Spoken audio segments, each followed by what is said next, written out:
60 வயதை தாண்டிய 55லேருந்து 60 வயது இருக்கக்கூடிய மீனராசிக்காரர்களுக்கு உடல் ஆரோக்கியத்தில் கவனம் தேவை, தேவை, தேவை.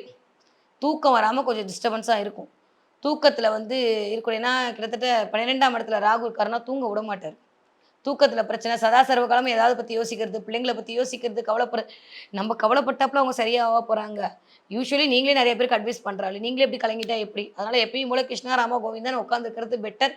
நெறைய தெய்வ ஆலயங்களுக்கு போயிட்டு வரதுக்கான வாய்ப்பெல்லாம் இருக்கு. இந்த தடவை என்ன தெய்வத்தை வழிபாடு செய்தால் சூப்பரா இருப்பீங்கன்னு ஆல்ரெடி நான் சொன்ன மாரி பழனிமலை முருகன் வழிபாடு, உச்சி பிள்ளையார் வழிபாடு உங்களுக்கு மிகச்சிறந்த ஏற்றத்தை தரும். அத தாண்டியும் கற்பகாம்பாள் வழிபாடு. மயிலையில இருக்கக்கூடிய கற்பகாம்பாள் வழிபாடு. நீங்க எந்த ஊர்ல இருந்தாலும் அந்த அம்பிகைய ஒரு தடவ எடுத்து வச்சு பார்த்தாலே போதும்.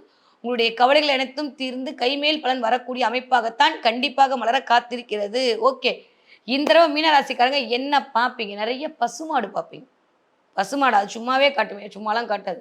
நெறைய பசுமாடு பார்க்கறது, ஏதாவது ஒரு மாட்டு வண்டியில போறது, இல்ல ஏதாவது ஒரு குதிரை வண்டியில போறது, நெறைய மாடுகள் பார்க்கறது, மாட்டு பண்ண பார்க்கறது, இல்ல பால் சம்மந்தப்பட்ட விஷயத்த பேசுறது, பிசினஸ் பத்தி பேசுறது, ஏதோ மாடு சிம்பல் பார்க்கறதுன்ற மாரி இந்த தடவ நெறைய பசுமாடு பார்ப்பீங்க. ஏன்னா சுக்கிரனுடைய பொசிஷன் ரொம்ப நல்லா இருக்கு. 2ஆம் வீட்டு அதிபதியோட இடத்துல வந்து சுக்கிரன் உட்காரும்போது 3ஆம் வீடு, 2ஆம் வீடு அது 8ஆ இயங்குதுன்னா, இந்த மாரியான பார்வை பார்ப்பதற்கான வாய்ப்புகளை கொண்டு வந்து குடுக்கும். ஸோ நெறைய பசுமாடு பார்த்தீங்கன்னா, எனக்கு கமெண்ட்ல சொல்லுங்க. அப்பன்னா என்ன அர்த்தம்? ரொம்ப அமைதியா இருக்க வேண்டிய காலம். எப்படி பசு அமைதியா இருக்கா? யார் என்ன பண்ணாலும் அந்த மாரி ஒண்ணு யாராவது எதா பண்ணாலும் அமைதியா இரு.